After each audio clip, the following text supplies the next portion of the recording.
في أكبر الكتب.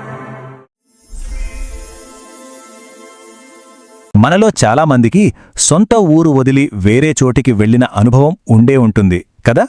ఉద్యోగం కోసమో చదువు కోసమో కారణం ఏదైనా సరే, అక్కడ మనకి అన్నీ బాగున్నా ఎక్కడో ఓ మూల మనవాళ్ల మీద, మన నేల మీద తెలియని బెంగ.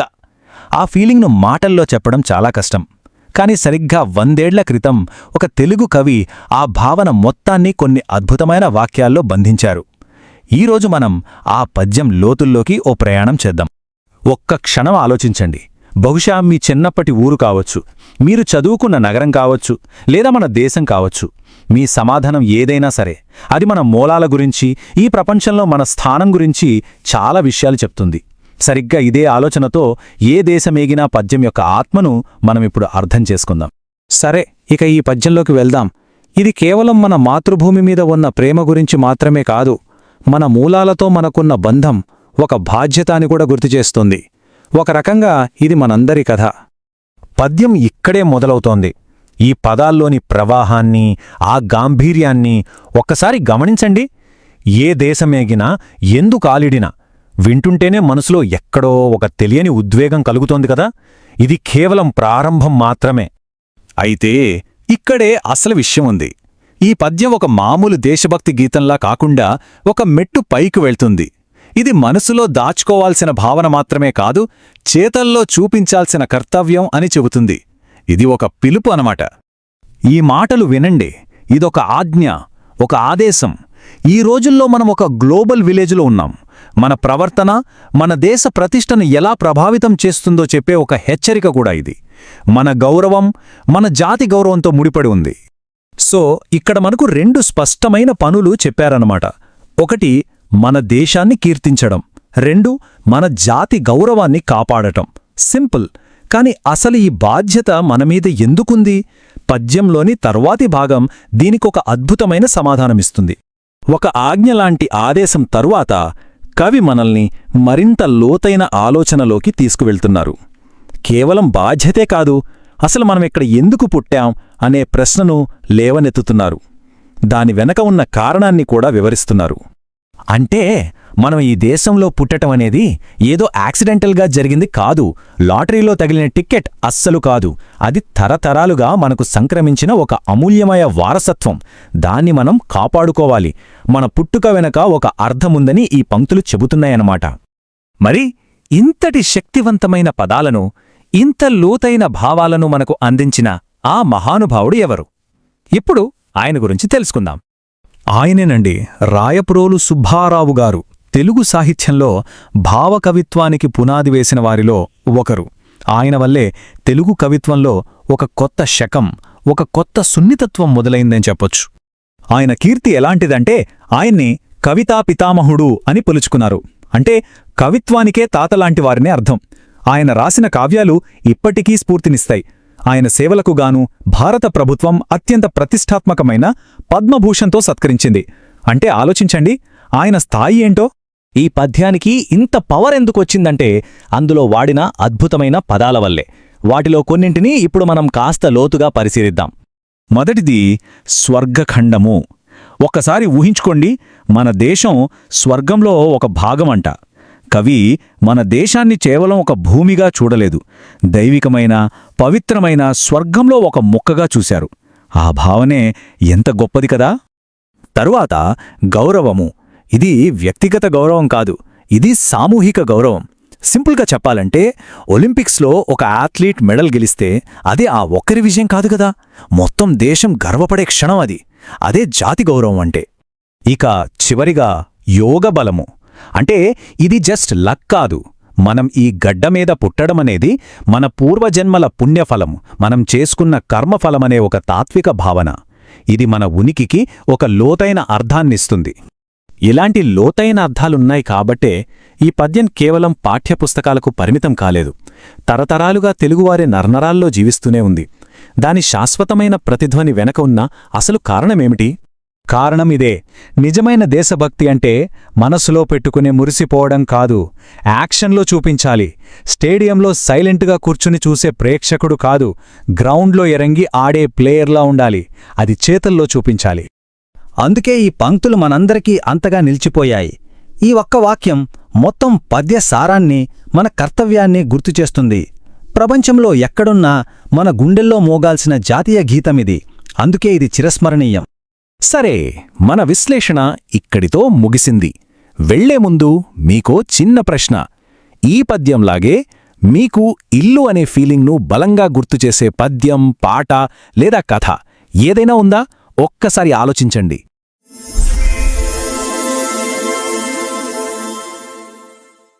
ఒక్క స్పీచ్ ప్రపంచం దృష్టినే మార్చేయగలదా?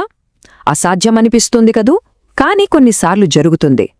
ఈరోజు మనం సరిగ్గా అలాంటి ఒక ప్రసంగం గురించే తెలుసుకోబోతున్నాం. కొన్ని నిమిషాల మాటలు, కాని వాటి ప్రభావం శతాబ్దాలుగా నిలిచిపోయింది. అంతా మొదలైంది ఈ 5 అద్భుతమైన, ఎంతో ఆత్మీయమైన మాటలతోనే. సరే, ఇంతకీ ఏంటి దీన్ని వెనుకున్న కథ? లోతుగా చూద్దాం రండి. ఈ మాటల్లో అంత శక్తి ఎలా వచ్చింది? అది తెలియాలంటే మనం చరిత్రలో కొంచెం వెనక్కి వెళ్ళాలి. ఆ రోజు ఏం జరిగిందో చూద్దాం. సంవత్సరం 1893, సెప్టెంబర్ 11. ప్రదేశం అమెరికాలోని చికాగో నగరం. అక్కడ జరుగుతున్నది ప్రపంచంలోనే మొట్టమొదటి సర్వమత మహాసభ, అంటే వరల్డ్స్ పార్లమెంట్ ఆఫ్ రిలిజియన్స్. ప్రపంచ నలుమూలల నుంచి ఎందరో గొప్ప గొప్ప ఆధ్యాత్మిక గురువులు, ప్రతినిధులు అక్కడికి వచ్చారు. అంతమంది పేరు పొందిన వ్యక్తుల మధ్యలో భారతదేశం నుంచి వచ్చిన ఒక యువ సన్యాసి, కాషాయ వస్త్రాల్లో, తలపాగతో. కాని అప్పటికాయనెవరో పెద్దగా ఎవరికి తెలీదు. ఆయనే స్వామీ వివేకానంద. భారతదేశపు ప్రాచీన సంస్కృతి, హిందూ ధర్మం యొక్క అసలైన సందేశాన్ని ప్రపంచానికి వినిపించడానికి ఆయన అక్కడే ఉన్నారు. ఇక ఆయన మాట్లాడాల్సిన సమయం రానే వచ్చింది. ఆయన వేదిక మీదకి రాగానే ఆ హాల్లోని వాతావరణం ఒక్కసారిగా శాశ్వతంగా మారిపోబోతోంది.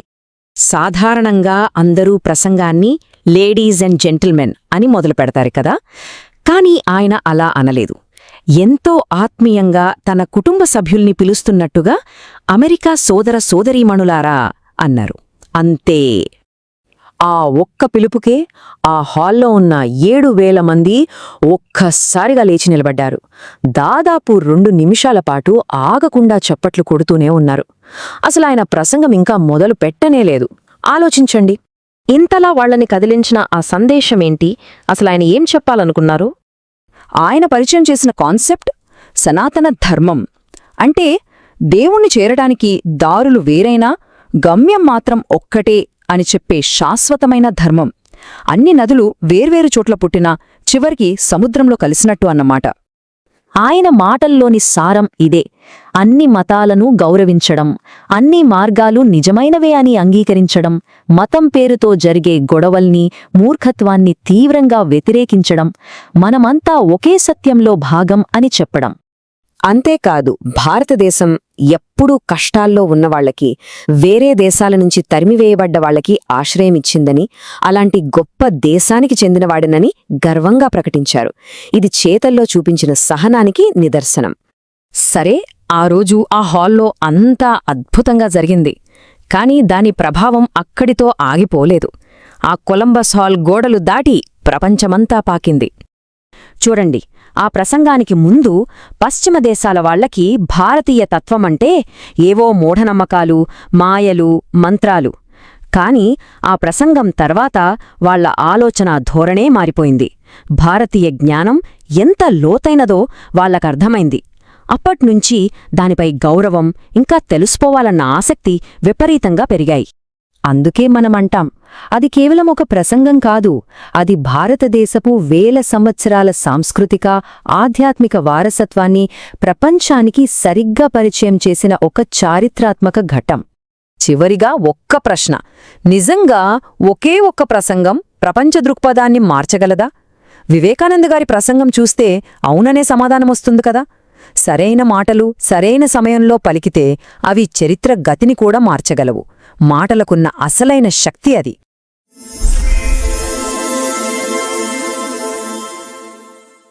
అందరికీ నమస్కారం. కొన్నిసార్లు అనుకోండి, చాలా చిన్న చిన్న పనులే మనకు జీవితంలో చాలా పెద్ద పాఠాలు నేర్పిస్తాయి. అటువంటి ఒక అందమైన కథ గురించే మనం ఈరోజు మాట్లాడుకోబోతున్నాం. ఒక చిన్న సహాయంలో ఎంత శక్తి దాగి ఉంటుందో ఈ కథ మనకు కళ్ళ కట్టినట్టు చూపిస్తుంది. ఇంతకీ మన కథ మొత్తం ఈ ఒక్క ప్రశ్న చుట్టూనే తిరుగుతోంది. ఒకవైపు చూస్తేనేమో ఒక చిన్న పిల్లాడు, మరోవైపు ప్రమాదంలో ఉన్న ఒక చిట్టి పిచ్చుక. మరి ఆ నిస్సహాయ ప్రాణిని ఆ బాలుడు కాపాడగలిగాడా లేదా? చూద్దాం రండి. సరే, ముందుగా మొదటి భాగం, కష్టంలో ఉన్న ఒక పిచ్చుక. అసలు కథ ఎలా మొదలైందంటే ఒక చిన్న ప్రాణి ఆర్తనాదంతో. అదేంటో ఇప్పుడు చూద్దాం. మన కథానాయకుడి పేరు రవి. చూడ్డానికి ఇది ఒక మామూలు రోజే. అందరి పిల్లల్లాగే ఆడుకుంటున్నాడు. కాని రవిలో ఒక ప్రత్యేకత ఉంది. అదేంటంటే తన చుట్టూ ఏం జరుగుతోందో చాలా శ్రద్ధగా గమనించడం. సరిగ్గా ఆ గమనింపే ఈ కథకు పునాది వేసింది.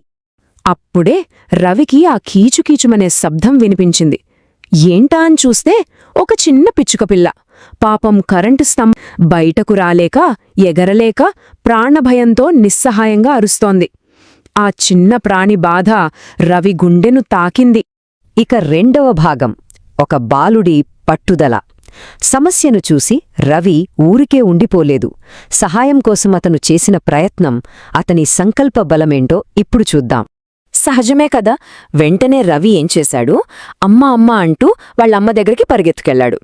కాని పాపం ఆవిడ ఇంట్లో పనుల హడావిడిలో ఉండి, అయ్యో పిచ్చుకే కదా ఏమవ్వదులే అని చాలా తేలిగ్గా అనేసింది. చూడండి, పెద్దవాళ్లకది మామూలు విషయంగా అనిపించుండొచ్చు, కాని రవికి మాత్రం అదొక ప్రాణానికి సంబంధించిన సమస్య.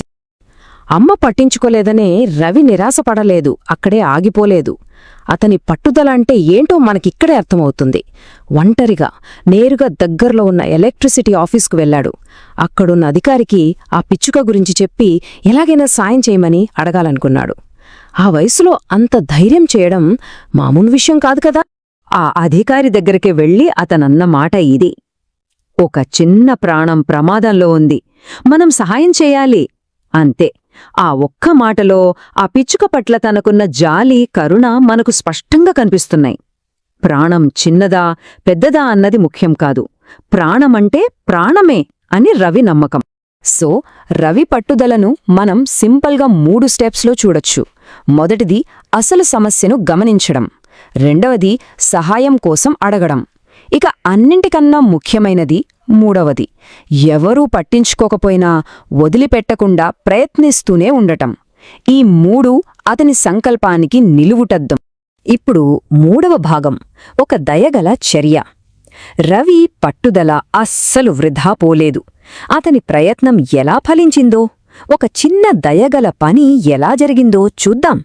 రవి అలా పదే పదే బ్రతిమాలడం, అతని కళ్లల్లో కనిపించిన నిజాయితీ, ఇవన్నీ చూసి చివరికి ఆ అధికారి మనసు కరిగింది. మొదట కాదన్నా ఆ చిన్నపిల్లాడిలోని దయాగుణానికి ఆయన కదిలిపోయారు. వెంటనే ఫోన్ తీసి సంబంధిత సిబ్బందికి విషయం చెప్పారు.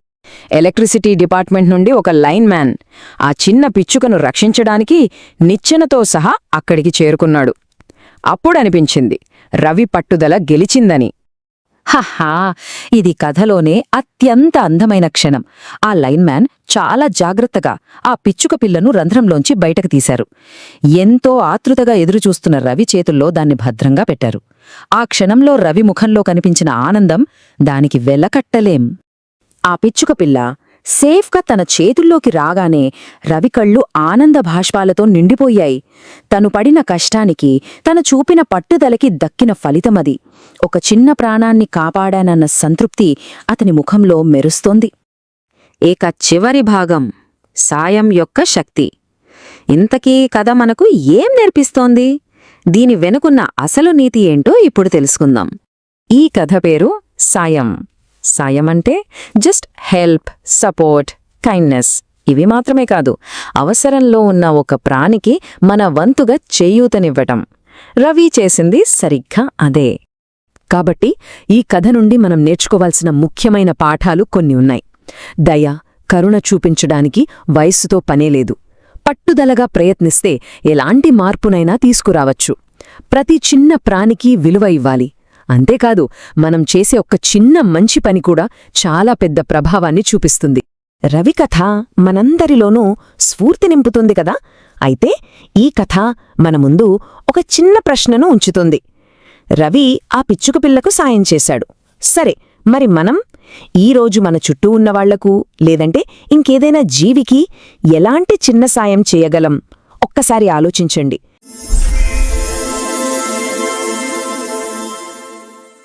నమస్కారం. ఈరోజు మనం ఒక చిన్న కథ, దాని వెనకున్న ఒక గొప్ప నీతి గురించి తెలుసుకుందాం. మనందరికీ బాగా తెలిసిన ఒక చిత్రం వెనుక ఎంత లోతైన అర్థం దాగి ఉందో ఈ కథ మనకు చూపిస్తోంది. అదే అనకు కనకు వినకు. చూడండి ఈ చిత్రాన్ని. మనందరికీ బాగా పరిచయమున్న 3 కోతుల బొమ్మ. ఒకటి నోరు మూసుకుంది, ఇంకొకటి కళ్ళు, మరొకటి చెవులు. దీన్ని ఎక్కడో అక్కడ చూసే ఉంటాం గదా. అయితే ఇంత మామూలుగా కనిపించే ఈ బొమ్మ వెనుకున్న అసలైన లోతైన అర్థమేంటి? ఈరోజు మనం ఈ ప్రశ్నకు సమాధానం తెలుసుకోబోతున్నాం. సరే, మరి కథలోకి వెళ్ళిపోదామా?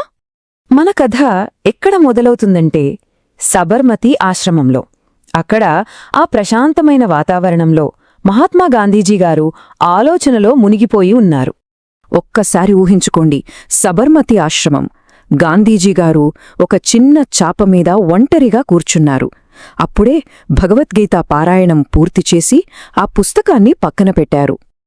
ఆయన దృష్టి మొత్తం ఒకే ఒక్క వస్తువు మీద నిలిచిపోయింది. నిన్నెవరో తనకు బహుమతిగా ఇచ్చిన ఆ 3 కోతుల బొమ్మనే ఎంతో ఏకాగ్రతతో దీక్షగా చూస్తున్నారు. గాంధీజీ అలా పూర్తిగా నిమగ్నమై ఉండగా ఆ గదిలోకి మహాదేవ దేశాయి వచ్చారు. ఇక్కడి నుంచే ఆ బొమ్మల్లోని అసలు పాఠం మనకు తెలియబోతోంది. మహాదేవ దేశాయి లోపలికి వచ్చారు. బాపూజీ అంత తదేక ధ్యానంగా బొమ్మవైపు చూడటం గమనించి ఆయనకు నవ్వాగలేదు. గాంధీజీ నెమ్మదిగా వెనక్కి తిరిగి, మహాదేవ్, ఎందుకు నవ్వుతున్నావు అనడిగారు. దానికి దేశాయి నవ్వుతూనే, బాపూజీ, మిమ్మల్ని మీరు మరిచిపోయి మరీ ఆ బొమ్మని చూస్తుంటే నాకు నవ్వొచ్చింది అని సమాధానమిచ్చారు. అప్పుడు గాంధీజీ చెప్పిన ఒక్క మాట దేశాయిని అప్పుడే ఆశ్చర్యంలో ముంచేసింది. గాంధీజీ ఎంతో ప్రశాంతంగా కాని చాలా స్థిరమైన స్వరంతో అన్నారు, మహాదేవ్, అవి కోతులు కావు, అవి నా గురువులు అని. చూసారా, ఒక మామూలు బొమ్మలో గురువులను చూడటం. ఇక్కడే ఉంది అసలైన వివేకం. ఆశ్చర్యంగా చూస్తున్న దేశాయికి గాంధీజీ ఆ 3 కోతుల బొమ్మలు మనందరికీ ఇస్తున్న గొప్ప సందేశాన్ని వివరించడం మొదలుపెట్టారు. గాంధీజీ ఇలా వివరించారు. చూడు మహాదేవ్ అన్నారు, ఈ మొదటి కోతి తన నోరు మూసుకుంది అంటే చెడు మాట్లాడొద్దు అని మనకు చెప్తోంది. రెండోది కళ్ళు మూసుకుంది అంటే చెడు చూడొద్దు అని హెచ్చరిస్తోంది. ఇక ఈ 3వ కోతి, ఇది తన చెవులు మూసుకుంది అంటే చెడు మాటలు వినొద్దు అని మనకు సూచిస్తోందన్నమాట. అంటే మొత్తం మీద ఈ 3 కోతులు కలిసి చెడు అనకు, చెడు కనకు, చెడు వినకు అని మనందరికీ ఒక గొప్ప హితోపదేశం చేస్తున్నాయి. ఎంత సరళమైన రూపంలో ఎంత గొప్ప సందేశం కదా. గాంధీజీ చెప్పింది విన్నాక మహాదేవ దేశాయి దృష్టికోణమే మారిపోయింది. ఆయన కళ్లకు ఇప్పుడు ఆ బొమ్మలు కేవలం మట్టి ప్రతిమల్లా కాకుండా గొప్ప వివేకాన్ని బోధించే గురువుల్లా కనిపించాయి. ఈ మార్పు ఎంత అద్భుతంగా ఉందో చూడండి. మొదట ఆ బొమ్మలను చూసి దేశాయికి నవ్వొచ్చింది. కాని గాంధీజీ మాటలు విన్న తర్వాత ఆయన ముఖంలో ఆ నవ్వు పోయి దాని స్థానంలో వినయం, ఆశ్చర్యం నిండిపోయాయి. తన పొరపాటును తెలుసుకున్న మహాదేవ దేశాయి వెంటనే గాంధీజీ పాదాలకు నమస్కరించి, బాపూజీ, మీరు మట్టిలో నుండి కూడా మాణిక్యాలు వెలికి తీయగలరు. అందుకనే మీరు మహాత్ములయ్యారు. మీ భావాన్ని అర్థం చేసుకోలేక నవ్వినందుకు నన్ను క్షమించండి అన్నారు. ఈ కథ మనకు చెప్పేది ఒక్కటే, ఒక సాధారణ వస్తువు, దానిలో ఒక లోతైన పాఠం. గొప్ప మనసులు మాత్రమే ఇలాంటి సాధారణ విషయాలలో కూడా అసాధారణమైన అర్థాలను చూడగలవు. ఇది మనమందరం ఆలోచించాల్సిన విషయం. మన చుట్టూ ఉన్న మామూలు వస్తువులలో, మనం రోజూ చూసే విషయాలలో మనం ఇంకా గ్రహించని గొప్ప పాఠాలేమైనా దాగి ఉన్నాయేమో? ఒక్కసారి మనసు పెట్టి చూస్తే బహుశా మనక్కూడా అలాంటి మాణిక్యాలు దొరుకుతాయేమో.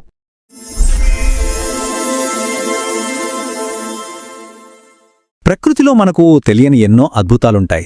స్నేహంతో చేసే ప్రయాణంలో ఓ ప్రత్యేకమైన ఆనందముంటుంది. అలాగే మనలో ఎప్పుడూ ఏదో ఒకటి తెలుసుకోవాలనే ఆసక్తి ఉంటుంది. ఈ మూడింటినీ కలిపి అల్లిన ఒక అందమైన కథే ఈ కొండవాగు కథ. పదండి, ఈరోజు ఆ కథలో ఏముందో చూద్దాం. అవును, ఒక చిన్న వాగు, అదేంటి మనకు నేర్పేది? వినడానికి చాలా మామూలుగా అనిపించొచ్చు ఈ ప్రశ్న. కాని ఈ మొత్తం కథ ఈ ఒక్క ఆలోచన చుట్టూనే ఎంత అద్భుతంగా సాగుతోందో మీరే చూస్తారు. ఈ కథ మొత్తం మనకు చెప్పేది ఒక స్నేహితుడు జావేద్ అనే అబ్బాయి తన మిత్రుడు వెంకట్కు ఒక ఉత్తరం రాశాడు.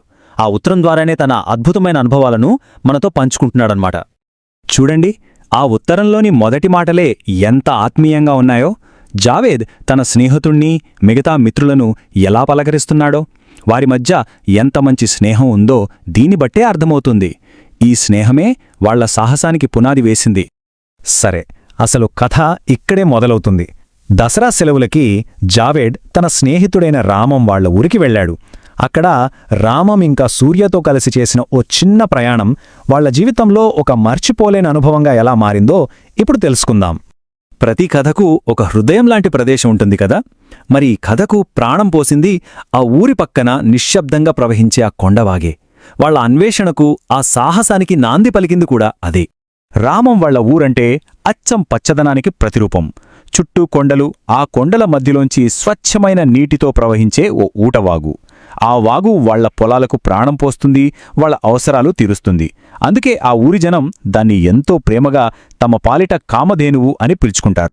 ఓ రోజు ఆ ముగ్గురు స్నేహితులు ఆ వాగు మధ్యలో చుట్టూ నీళ్లు పారుతుండగా ఒక ఇసుక దెబ్బ మీద కూర్చున్నారు. ఆ క్షణం ఎంతో ప్రశాంతంగా, చాలా హాయిగా గడిచింది. కాని ఒక్కోసారి అలాంటి నిశ్శబ్దంలోనే మనసులో కొత్త కొత్త ఆలోచనలు పుడతాయి.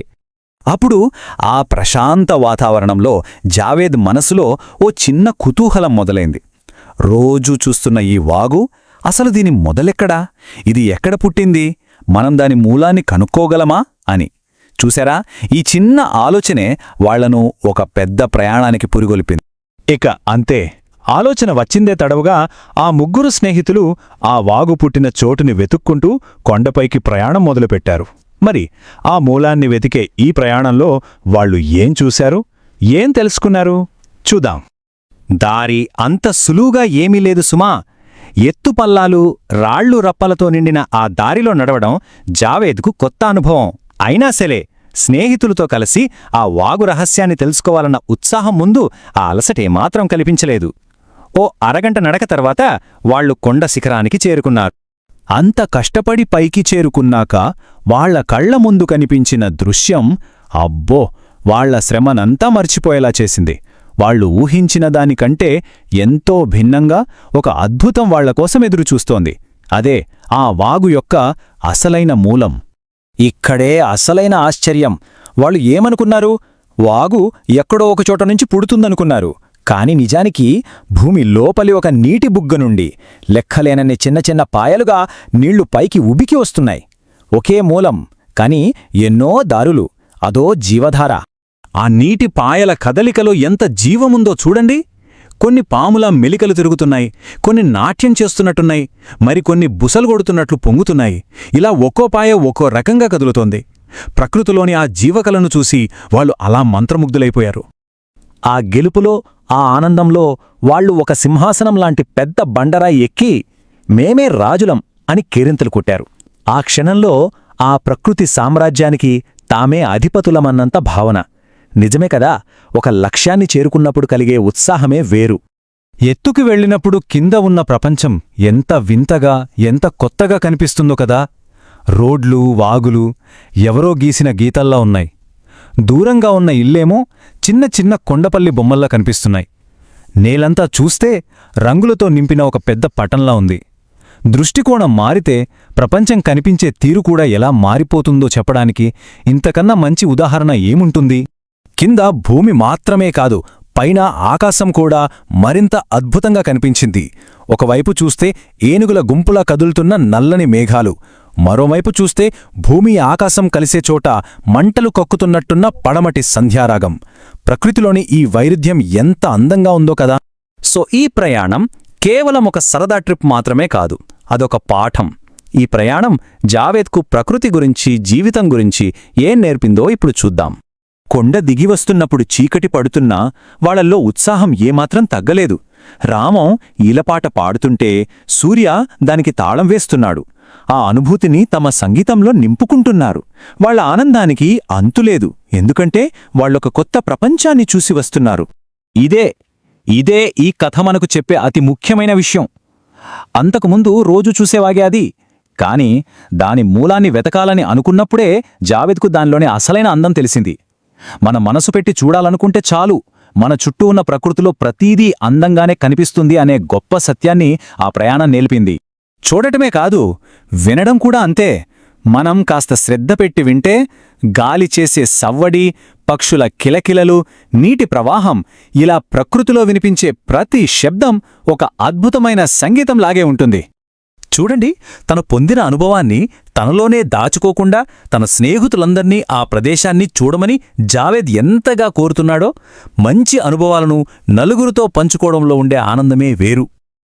జావేద్ తన కథ చెప్పాడు. ఇది విన్నాక మనలో మనకు కూడా ఒక ప్రశ్న తలెత్తుతుంది. మన చుట్టూ ఉన్న ప్రకృతిలో మనం గమనించని అద్భుతాలు ఇంకా ఎన్నో ఉండే ఉంటాయి. వాటిని కనుగొనడానికే మనకు కావలసిందల్లా జావేద్ లాంటి ఒక చిన్న కుతూహలం, అంతే.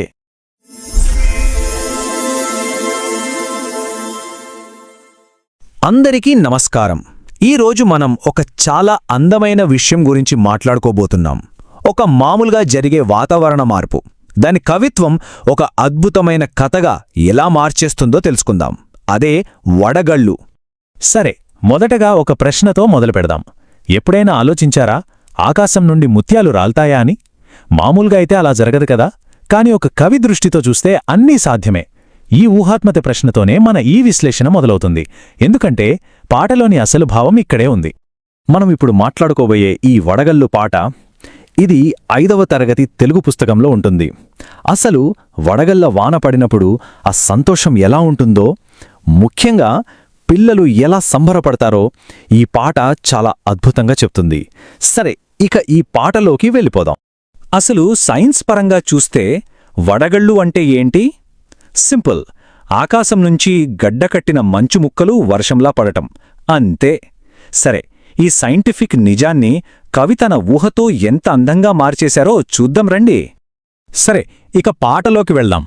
పాట మొదలవ్వగానే ఆకాశంలో వస్తున్న మార్పుల గురించి, అంటే మేఘాలు ఎలా కమ్ముకుంటున్నాయో చెబుతూ కవి మనలో ఒక రకమైన ఆసక్తిని, ఉత్కంఠను రేకెత్తిస్తారు. పాట ఎలా మొదలవుతుందంటే నల్లని మబ్బులు కమ్మి అని. చూడండి, ఈ ఒక్క మాటతోనే రాబోయే వానకు, ఒక అద్భుతానికి అంత సిద్ధం చేస్తున్నట్టుగా ఒక వాతావరణాన్ని క్రియేట్ చేసేశారు. ఇప్పటిదాకా ఆకాశం గురించి చూశాం కదా, ఇప్పుడు నేల మీదకొద్దాం. ఇక్కడే అసలు కవిత్వం మొదలవుతోంది. ఆ వడగళ్ళు నేల మీద పడటం మొదలయ్యాక కవిగారి ఊహాశక్తికి ఎలా రెక్కలొచ్చాయో చూడండి. వావ్, ఎంత అద్భుతంగా పోల్చారో కదా. వడగళ్లను ముత్యాల వలె, మల్లెపువ్వుల వలె అనడం నిజంగా ఈ పాటకే ఒక హైలైట్. ఎందుకంటే తెల్లగా, గుండ్రంగా ఉండే ఆ వడగళ్లను అంత అందమైన ముత్యాలతో, స్వచ్ఛమైన మల్లెపూలతో పోల్చడం కవిగారి ప్రతిభకు ఇదొక నిదర్శనం. ఇక్కడ మనం ఒకటి గమనించాలి. ఒకవైపు వాస్తవం, అంటే వడగళ్ళు, మరోవైపు కల్పన, అంటే ముత్యాలు, పువ్వులు. ఈ రెండింటి మధ్య ఉన్న కనెక్షన్ చూడండి. ఒక మామూలు విషయాన్ని ఊహతో కలిపి ఇంత అందంగా చెప్పడమే కవిత్వం అంటే. అవును, ఖచ్చితంగా కవిత్వం అంటే ఇదే. ఒక మామూలు విషయాన్ని తీసుకుని దాన్ని ఎంతో స్పెషల్గా, మనసుకు హత్తుకునేలా మార్చడమే కవిత్వం యొక్క అసలైన లక్ష్యం. ఇక్కడ కవిగారు అందులో పూర్తిగా సక్సెస్ అయ్యారు. అయితే కవిగారి పోలికలు కేవలం ముత్యాలు, మల్లెపూలతోనే ఆగిపోలేదు. ఆ వడగళ్లను తలాతలా మెరిసేటి తారకలు, అంటే మెలిమెల మెరిసే నక్షత్రాలతో, అలాగే శుభకార్యాలలో వాడే తెల్లని అక్షింతలు అని కూడా పోల్చారు. ఈ పోలికల వల్ల ఆ వడగళ్లకు ఇంకొంచెం అందం, ఒక రకమైన పవిత్రత కూడా వచ్చాయి. సరే, ఇప్పటిదాకా ఆకాశం, ఆ వాన గురించి మాట్లాడుకున్నాం. మరి ఆ వాన పడుతుంటే భూమి మీద ఏం జరిగింది? ముఖ్యంగా పిల్లలు ఎలా రియాక్ట్ అయ్యారో, కవి ఎలా వర్ణించారో చూద్దాం. టపటపా ఈ పదం వినగానే మనకు ఏం గుర్తొస్తుంది? ఇదొక సౌండ్ని అనుకరించే పదం. వడగళ్ళు నేల మీద పడుతుంటే వచ్చే ఆ శబ్దాన్ని ఈ ఒక్క పదం అద్భుతంగా మన కళ్ల ముందుంచుతుంది కదూ. ఇక పిల్లల సంతోషానికైతే హద్దే లేదు. వెంటనే బయటికి పరుగెత్తుకుంటూ వెళ్ళి ఆ ముత్యాల్లాంటి వడగళ్లను చేతులతో ఏరుకుని తెగ సంబరపడిపోయారు. ఈ సీన్ మన చిన్ననాటి ఆ స్వచ్ఛమైన ఆనందాన్ని గుర్తుచేస్తుంది కదా. ఓకే, వాన కురిసింది, పిల్లలు ఆడుకున్నారు, అంతా అయిపోయింది. ఇక కథ చివరి దశకు వచ్చేసింది. వాన ఆగిపోయిన తర్వాత ఆకాశంలో కనిపించే ఆ అద్భుతమైన దృశ్యం గురించి ఇప్పుడు చూద్దాం. వాన వెలిసెను అంటే వాన ఆగిపోయింది. ఈ ఒక్క మాటతో వాతావరణమంతా ఒక్కసారిగా ప్రశాంతంగా మారిపోతుంది. ఒక పెద్ద తుఫాను తర్వాత వచ్చే నిశ్శబ్దంలా మేఘాలన్నీ నెమ్మదిగా పక్కకు జరుగుతున్నాయి. సరే, అంతా ఇలా కామ్గా అయిపోయాక ఇప్పుడు ఆకాశంలో ఏం రాబోతోంది? పాటలో చివరి, ఇంకా చెప్పాలంటే అత్యంత అందమైన దృశ్యం కోసం కవి మనల్ని సిద్ధం చేస్తున్నారు. అద్భుతం! ఇంకేంటి? ఇంద్రధనుస్సు! ఆ వాన తరువాత ఆకాశంలో 7 రంగులతో ఇంద్రధనుస్సు విరిసింది. కవిగారు ఈ పాటను ఇంత అందమైన ఒక పాజిటివ్, కలర్ఫుల్ సీన్తో ముగించారు. సరే, అంతా బావుంది. ముగించే ముందు ఒక్క విషయం ఆలోచిద్దాం. మన చుట్టూ ఉండే ప్రపంచాన్ని మనం చూసే పద్ధతిని కవిత్వం ఎలా మార్చేస్తుంది? ఆలోచించండి. మామూలు వడగళ్లను ముత్యాలుగా, నక్షత్రాలుగా చూడగలిగినప్పుడు మన జీవితంలో జరిగే చిన్న చిన్న సాధారణ విషయాల్లో కూడా ఎంత అసాధారణమైన అందాన్ని చూడగలము కదా?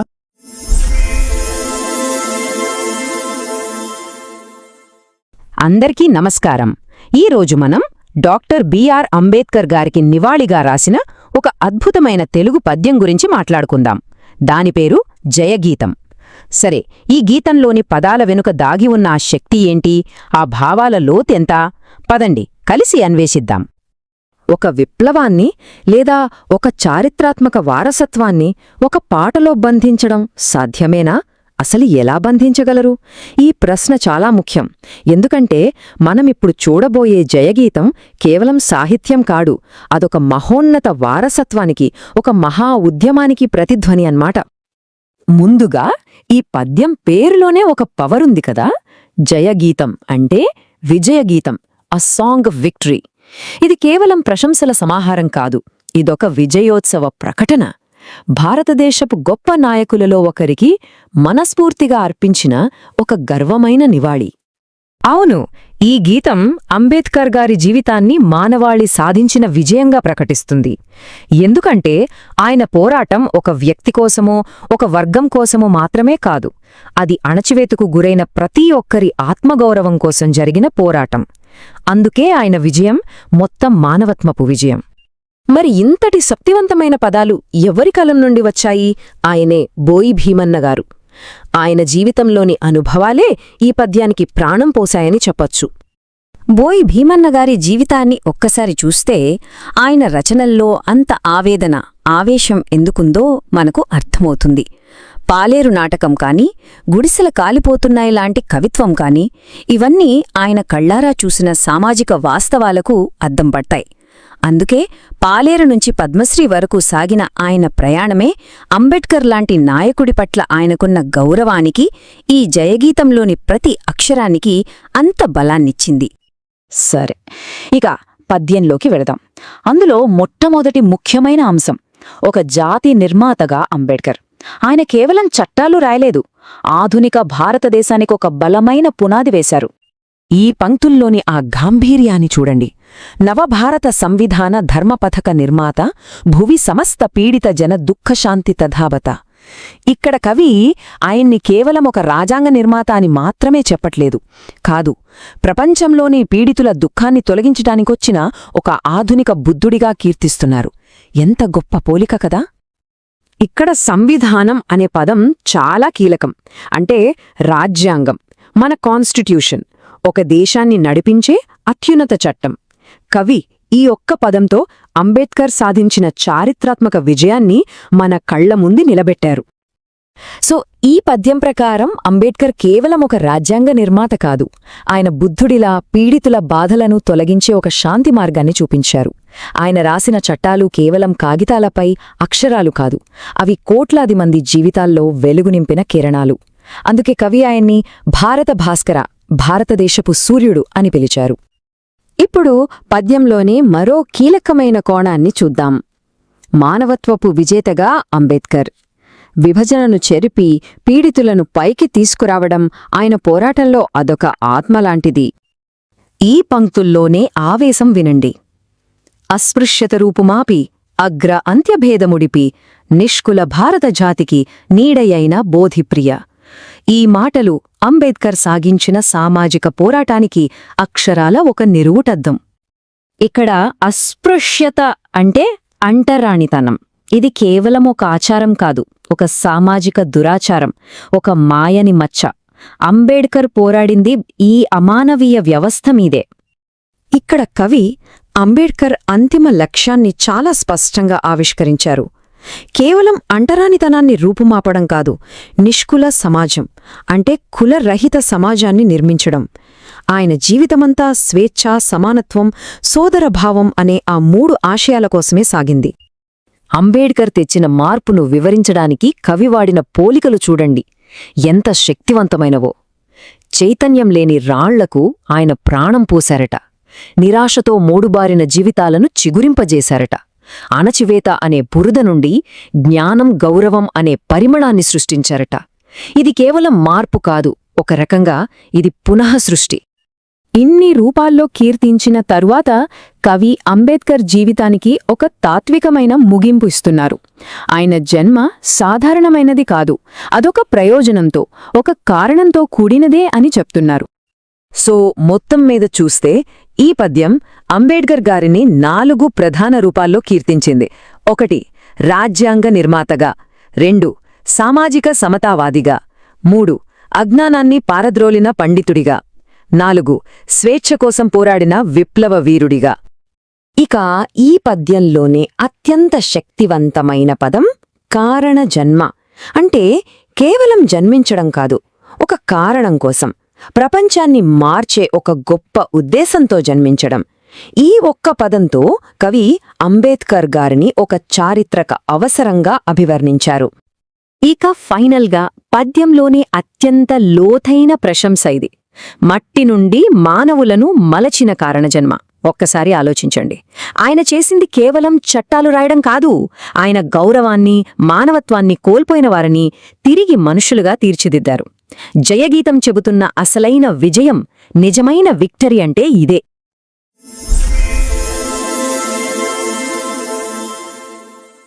నమస్కారం. ఒక రాజు, ఒక పెద్ద పండుగ, సమాధానం చెప్పడం అసాధ్యమనిపించే ఒక చిక్కు ప్రశ్న, దానికి బహుమతిగా ఏకంగా 1000 బంగారు కాసులు. ఈరోజు మనం కలిసి ఒక పాత తెలుగు కథలో దాగి ఉన్న ఒక అద్భుతమైన రహస్యాన్ని ఛేదిద్దాం. చూడటానికి చాలా మామూలుగా అనిపించే ఒక కథ, కాని అందులో పెద్ద పెద్ద పండితులు కూడా కనిపెట్టలేని ఒక గణిత రహస్యం దాగుంది. ఏంటా రహస్యం? మరి దానికి జవాబు ఎలా దొరికిందో ఇప్పుడు చూద్దాం. సరే, ఇక కథలోకి వెళ్ళిపోదాం. అంతా మొదలైంది ఒక రాజుగారి ప్రకటనతో. ఆయనగారికి 60వ పుట్టినరోజంట. ఆ సందర్భంగా ప్రజలందరికీ ఒక సవాలు విసిరారు. రాజుగారు ఏమని ప్రకటించారంటే, వచ్చే పున్నమి రోజున నేనొక ప్రశ్న అడుగుతాను, దానికి ఎవరు సరైన సమాధానం చెప్తే వాళ్లకి 1000 బంగారు కాసులు బహుమతిగా ఇస్తాను అని. ఇంకేముంది, ఈ మాట వినగానే జనం ఆశతో తండోపతండాలుగా రాజధానికి రావడం మొదలుపెట్టారు. అందరూ ఎదురుచూస్తున్న ఆ పున్నమి రోజు రానే వచ్చింది. రాజుగారు సభలో అందరి ముందు నిలబడి తాను అడగబోయే ప్రశ్న ఒక కథలో దాగి ఉందని చెప్పారు. ఇంతకీ ఏంటా కథ? విందాం పదండి. రాజుగారు కథ మొదలుపెట్టారు. ఒకరోజు మహారాణిగారికి గుత్తివంకాయ కూర తినాలనిపించిందట.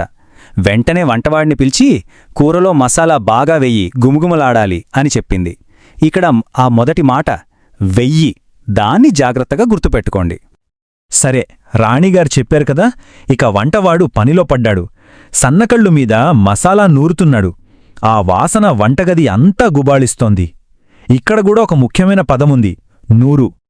వంటవాడు అలా ఏకాగ్రతతో పనిచేస్తుంటే ఇంతలో ఉయ్యాలలో పడుకున్నవాడి కూతురు నిద్రలేచి గట్టిగా ఏడుస్తోంది. ఆ శబ్దం వాడి పనికి అడ్డు వస్తోంది. గమనించారా? ఆ ఏడుపులో కూడా ఒక సంఖ్య దాగుంది. ఇది చాలదన్నట్టు మరోపక్క వాడి కొడుకొకడున్నాడు. వాడు పొయ్యి దగ్గర నీళ్లతో ఆడుకుంటూ ఆ నీళ్లను తీసుకెళ్లి మంటల మీద పోస్తున్నాడు. దాంతో మంటలారుతున్నాయి. ఇది చూసి వంటవాడికి కోపంతో ఒళ్ళు మండిపోయింది. కథలోని మరో కీలక పదం 6. ఇదంతా గమనించిన వంటవాడి భార్య పరుగెత్తుకొచ్చి కొడుకుని కోపంగా, ఒరేయ్, పొయ్యిలో పడ్డావంటే నీకు చావు మూడుతుంది అని గట్టిగా అరిచి వాడిని పట్టుకొని దూరంగా లాక్కెళ్ళింది. ఈ మాటలతో కథలోని చివరి సూచన కూడా మనకు దొరికేసింది. సరే, ఇన్ని అడ్డంకులు దాటుకుని ఎలాగైతేనేం గుత్తి వంకాయ కూర తయారైంది. మహారాణి దాన్ని తిని ఆ రుచికి మెచ్చి చాలా సంతోషపడి వంటవాడిని పిలిచి కొన్ని బంగారు కాసులు బహుమానంగా ఇచ్చింది. కథ ముగిసింది, కాని అసలు ప్రశ్న ఇప్పుడే మొదలవుతుంది. కథ చెప్పడం ముగించిన రాజుగారు సభలో ఉన్న వాళ్ళందరి వైపు తిరిగిచూసి ఇప్పుడు తన అసలైన ప్రశ్నను అడిగారు. ఇంతకీ రాజుగారు ప్రశ్నేంటంటే, సరే కథ విన్నారు కదా, మరిప్పుడు చెప్పండి, రాణీగారు వంటవాడికి సరిగ్గా ఎన్ని బంగారు కాసులిచ్చింది? జవాబు కథలోనే ఉంది అని రాజుగారు ఒక చిన్న క్లూ కూడా ఇచ్చారు. అదేంటి, కథలో కొన్ని కాసులు అన్నాడు కాని సంఖ్య చెప్పలేదు కదా అని రాజ్యంలో ఉన్న గొప్ప గొప్ప పండితులందరూ తలలు గోకుకున్నారు. కథలో ఎక్కడా సంఖ్యలే లేనప్పుడు జవాబు ఎలా చెప్పాలి? ఎవ్వరికీ అంతుబట్టలేదు. పండితులే ఇలా తికమకపడుతున్న సమయంలో జనం మధ్యలో నుండి ఒక చిన్న గొంతు వినిపించింది. అందరి దృష్టి అటువైపే మళ్ళింది. అది ఎవరో కాదు, 5వ తరగతి చదువుతున్న వెన్నెల అనే ఒక చిన్నారి. ఆ అమ్మాయి కథను చాలా శ్రద్ధగా విన్నది. ధైర్యంగా చెయ్యి పైకెత్తి, మహారాజా, నాకు జవాబు తెలుసు అని గట్టిగా చెప్పింది. సభలో ఉన్నవాళ్లంతా ఒక్కసారిగా ఆ అమ్మాయి వైపు ఆశ్చర్యంగా చూశారు. రాజుగారికి ఆసక్తి కలిగింది. ఆ అమ్మాయిని దగ్గరగా పిలిచి, సరే చెప్పు అన్నారు.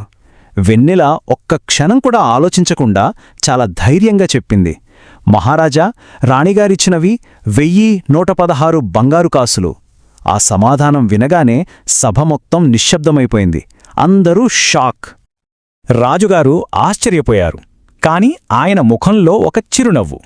షబాష్, సరిగ్గా చెప్పావు. కాని ఈ జవాబు నీకు ఎలా తెలిసిందో అందరికీ వివరించు అని అడిగారు. ఇప్పుడు చూద్దాం వెన్నెల ఎంత తెలివిగా ఆ చిక్కుముడిని విప్పిందో. అప్పుడు వెన్నెల ఇలా వివరించింది. మహారాజా, జవాబు మొత్తం మీ కథలో మీరు వాడిన పదాల్లోనే ఉంది. చూడండి, రాణి మసాలా 1000 అంది, అంటే 1000. వంటవాడు మసాలా నూరుతున్నాడు, అంటే 100. పాప ఏడుస్తోంది, అంటే 7. మంటలు ఆరుతున్నాయి, అంటే 6. ఇక చివరగా చావు మూడుస్తుంది, అంటే 3. అన్ని పదాల్లోనే ఉన్నాయి. చూశారా, అసలు రహస్యం కథలో జరిగిన సంఘటనల్లో లేదు, వాడిన పదాల్లోనే దాగుంది. 1000, 100, 7, 6 మరియు 3 వీటన్నిటిని కలిపితే వచ్చేదే సరైన జవాబు 1116. ఎంత అద్భుతంగా దాచారో కదా సంఖ్యల్ని. ఈ వివరణ వినగానే రాజుగారి ఆనందానికి అవధుల్లేవు. వెన్నెల తెలివికి ఎంతగానో మెచ్చుకొని తను ప్రకటించినట్టుగానే ఆ 1000 బంగారు కాసులు బహుమతిని ఆ అమ్మాయికే ఇచ్చారు. సభలో ఉన్నవాళ్లందరూ చప్పట్లతో వెన్నెలను అభినందించారు. ఈ కథ మనకు చాలా ముఖ్యమైన ఒక విషయాన్ని నేర్పుతుంది. అదేంటంటే, నిజమైన తెలివంటే కేవలం మనకు ఎన్ని విషయాలు తెలుసు అన్నది కాదు, మనం ఎంత జాగ్రత్తగా వింటాం, ఎంత లోతుగా ఆలోచిస్తామనే దానిపైనే ఆధారపడి ఉంటుంది. ఒక్కసారి ఆలోచించండి, వెన్నెల్లాగా మనం కూడా కాస్తంత శ్రద్ధ పెట్టి వింటే మన చుట్టూ ఉన్న సంభాషణల్లో, కథల్లో, సంఘటనల్లో ఇంకెన్ని రహస్యాలు, ఎన్నెన్ని అవకాశాలు దాగి ఉన్నాయో కదా. కనిపెట్టాల్సింది మనమే.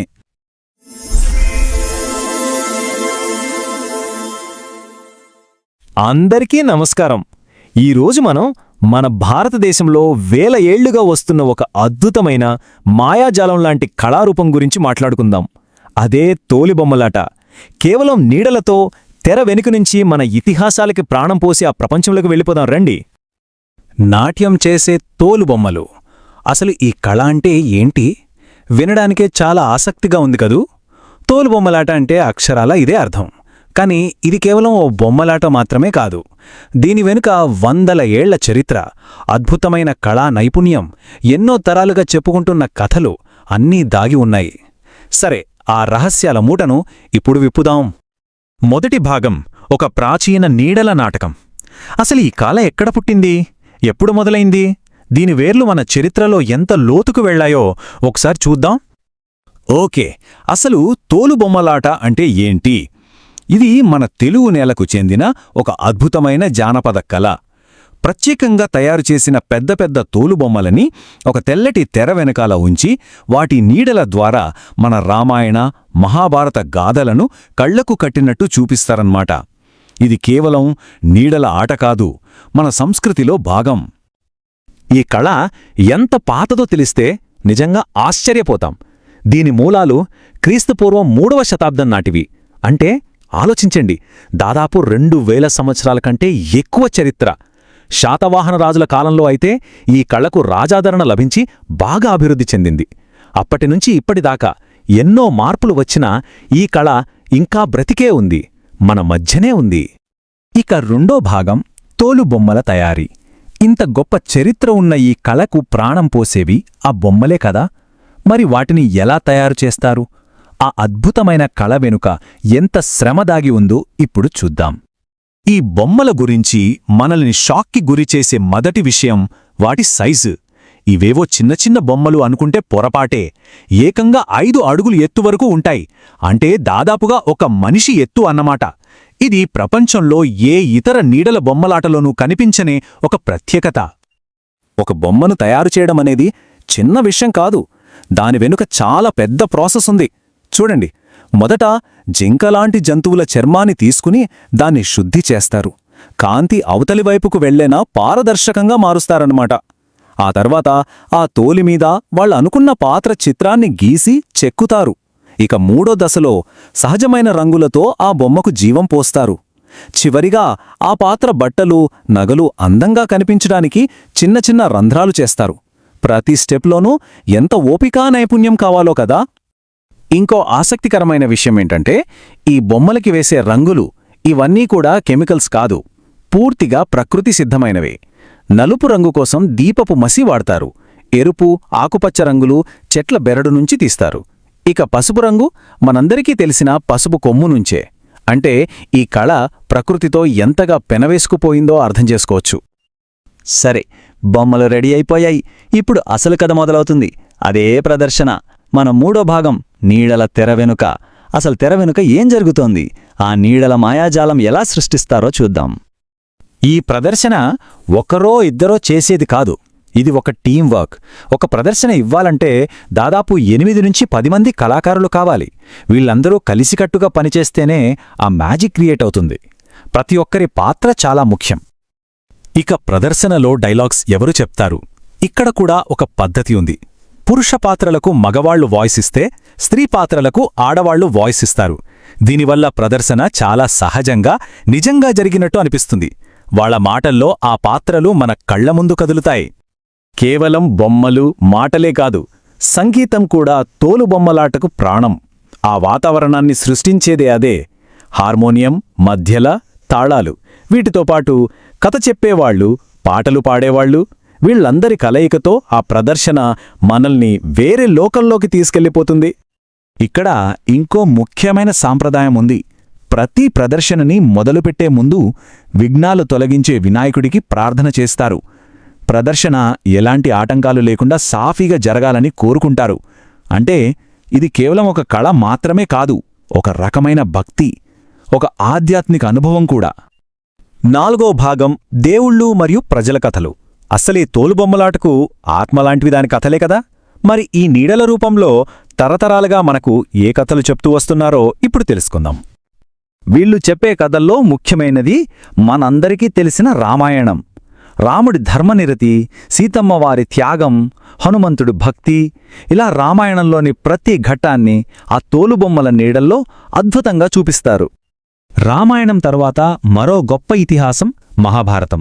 ధర్మానికి అధర్మానికి మధ్య జరిగిన ఆ పెద్ద యుద్ధం, అందులోని పాత్రల మధ్య సంబంధాలు, వాటన్నింటినీ ఈ కళారూపంలో ప్రదర్శిస్తారు. అంతేకాదు భాగవతం నుంచి కూడా కథలు చెప్తారు. ముఖ్యంగా భక్తిని చాటి చెప్పే భక్త ప్రహ్లాద కథ, అలానే చిలిపి కృష్ణుడి లీలలు, ఇలాంటి కథలు ప్రేక్షకులను చాలా ఆకట్టుకుంటాయి. అయితే ఈ ప్రదర్శనలు కేవలం పురాణ కథలు చెప్పి ఆపేయవు. కథ మధ్యలో సమయానుకూలంగా సామెతలు, మంచి మాటలు, శ్లోకాలు చెప్తూ ప్రజలకు నీతిని, సామాజిక జ్ఞానాన్ని కూడా అందిస్తాయి. ఒక రకంగా చెప్పాలంటే ఇవి ఒకప్పటి మన నైతిక పాఠశాలలు. ఈ కళలో ఉన్న మరో అద్భుతమైన విషయం ఏంటంటే, ఇది ఎప్పటికప్పుడు అప్డేట్ అవుతూ ఉంటుంది. పాత కథలు చెబుతూనే మధ్య మధ్యలో హాస్యాన్ని జోడిస్తారు. అంతేకాదు ప్రస్తుత సమాజంలో ఉన్న సమస్యల మీద కూడా వాళ్లదైన శైలిలో సెటైర్లు వేస్తారు. అందుకే ఈ కళ ఎప్పటికీ పాతబడిపోదు. ఇక చివరి భాగం కళను సజీవంగా ఉంచడం. ఇంత ఘనమైన చరిత్ర, గొప్పదనం ఉన్న ఈ కళ నేడు కొన్ని ఇబ్బందులను ఎదుర్కొంటోంది. మరి మన ఈ సాంస్కృతిక వారసత్వాన్ని ఎలా కాపాడుకోవాలి? మనందరి మనసులో ఒక ప్రశ్న వస్తోంది. ఈ రోజుల్లో మన చేతిలో స్మార్ట్ఫోన్లు ఉన్నాయి, పెద్ద పెద్ద సినిమా థియేటర్లు ఉన్నాయి. మరి ఇలాంటి డిజిటల్ ప్రపంచంలో ఈ పాత నీడల నాటకాన్ని మనం అసలు ఎందుకు కాపాడుకోవాలి? దీని అవసరం నిజంగా ఉందా? దానికి సమాధానం ఖచ్చితంగా ఉంది. ఎందుకంటే ఈ కళను కాపాడుకోవడం అంటే కేవలం ఒక పాత కళను బ్రతికించడం కాదు, అది మన సాంస్కృతిక బాధ్యత. ఇది మన నాగరికతకు అద్దం పడుతుంది. మనల్ని మన పూర్వీకులతో, మన వేళ్లతో కలిపి ఉంచే ఒక బలమైన బంధం. కాబట్టి ఈ చివరి ప్రశ్న మనందర్నీ ఆలోచింపజేయాలి. ఈ తోలు నీడలు చెప్పే అద్భుతమైన కథలు కాలంతో పాటు కనుమరుగైపోకుండా మనం ఏం చేయగలం? మన సంస్కృతికి జీవం పోసే ఇలాంటి కళలను మన తర్వాతి తరాలకు ఎలా అందించగలం? ఒక్కసారి ఆలోచించండి.